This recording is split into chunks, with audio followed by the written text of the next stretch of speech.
মুর্শিদাবাদের আবার অধীর গড়ের ভাঙন তৃণমূলের যোগ কংগ্রেস কর্মী। নওদা ও বেলডাঙ্গা পঞ্চায়েত সমিতির সদস্য সহ কংগ্রেসের বিধানসভা প্রার্থী মোশাররফ হোসেন ফের তৃণমূলে যোগদান করলেন। 2016 সালে এই মোশাররফ হোসেন জেলা পরিষদের সদস্য সহ তৃণমূলে যোগদান করেন। মুর্শিদাবাদ জেলা পরিষদ তৃণমূলের হাতে তুলে দেয়।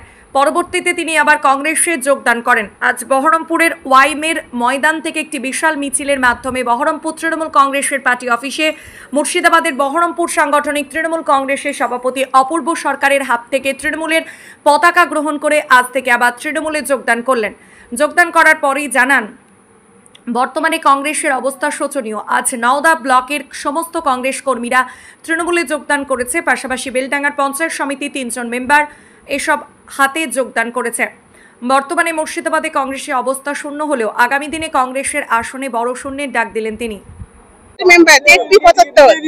জনসাধারণের কাজ করার জন্য তৃণমূলে আসলাম। কংগ্রেস থেকে আমি কোনো কাজই পেতাম না, কোনো কাজই দেওয়া হতো না কংগ্রেস আমাকে। কংগ্রেস থেকে জনসাধারণকে আমি কিছু দিতে পারিনি, তার জন্য আমি তৃণমূলে আসা। নওদা বিজয় খাতুন জেপি 75। হ্যাঁ, আজকে কি আপনার মোশাররফ হোসেনের আদর্শে এলেন না নিজেই আগে আসবো বলেছিলেন? না, ওই মোশাররফ হোসেনের আদর্শে, হ্যাঁ আদর্শে আসলাম আমি। কি নাম আপনার? বিজয় খাতুন।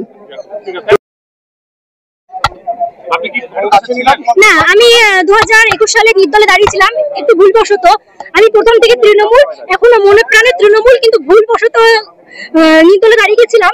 আমার পথপ্রদর্শক মোশাররফ হোসেন মধু, উনি তো ঘরের ছেলে, আমিও ঘরের মেয়ে, ঘরে ফিরে এসেছি। খুব ভালো লাগছে, খুব আনন্দ হচ্ছে। মমতা বন্দ্যোপাধ্যায় হাতকে শক্ত করবো, অভিষেক বন্দ্যোপাধ্যায় হাতকে শক্ত করবো এবং তৃণমূলকে এই মুর্শিদাবাদ জেলা আরো শক্তিশালী করে তুলবো। শহীদ রাফিকা সুলতানা। তো আমি তৃণমূলে ছিলাম, তৃণমূলের ভাইস চেয়ারম্যান হয়েছিলাম, পঞ্চায়েত সমিতির সভাপতি দায়িত্ব ছিলাম, কিছুদিন চেয়ারম্যানের দায়িত্ব পালন করেছিলাম। কিন্তু যে কোনো কারণে রাখবো হতো, আমি 1.5 বছর বাইরে দলে চলে গেছিলাম।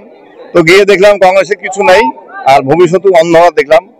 এই বলে আমি আবার ভুল ত্রুটি ক্ষমা করে মমতা ব্যানার্জির উন্নয়ন থেকে আবার তৃণমূলে ফিরে আসলাম। যেরকম তৃণমূলে ছিলাম তৃণমূলে ফিরলাম।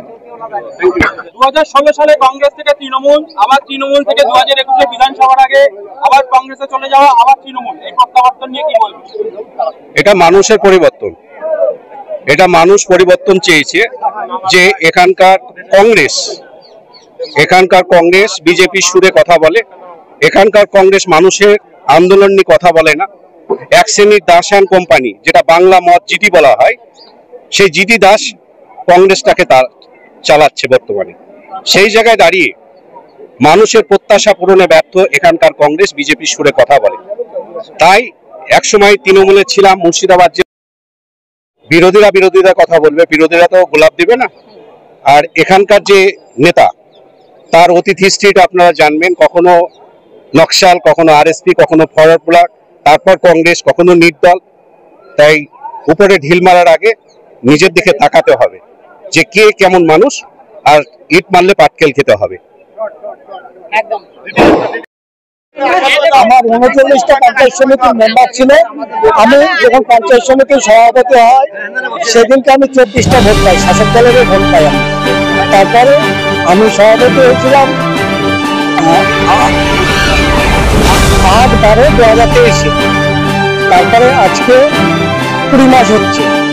তাতে স্থায়ী সমিতি ছিল শাসক দলের, একটু কাজ করতে একটু অসুবিধাও হচ্ছিল, তারাও সহযোগিতা করতে। আমি জেলাতে কাজে 1 নম্বর আছি এবং মুখ্যমন্ত্রীর উন্নয়ন পথে আরো দ্রুত বাড়াতে পারি, সেই জন্য আজকে কংগ্রেস ছেড়ে শাসক দলে যোগদান করলাম। তৃণমূলে হয়ে গেল, অবশ্যই তৃণমূল হয়ে গেল। আমরা 3 জন দিয়েছি। আমাদের আগামী দিন আমাদের বেশি মেম্বার নেই, আর 7খানা মেম্বার আছে, তারাও আছে। আমি বলেছি থাক, আমি এসে আপনারা যোগদান করে দেবো। আমাদের 15 জন, আমাদের 15 জন ছিল, তার মধ্যে আগে সব চলে গেছে। হ্যাঁ, অবশ্যই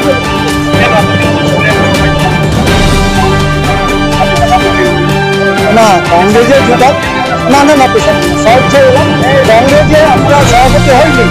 শাসক দলে আমাদের প্রথম থেকেই চেয়েছিল। আমি 5 যাবো করে অনেককে কাটাকাটি ভেবেছি। তারপরে আমি ভাবলাম যে না, এই সময় যাওয়া আমার উচিত, দরকার, নাল কাজে আজাদ মন্ডল।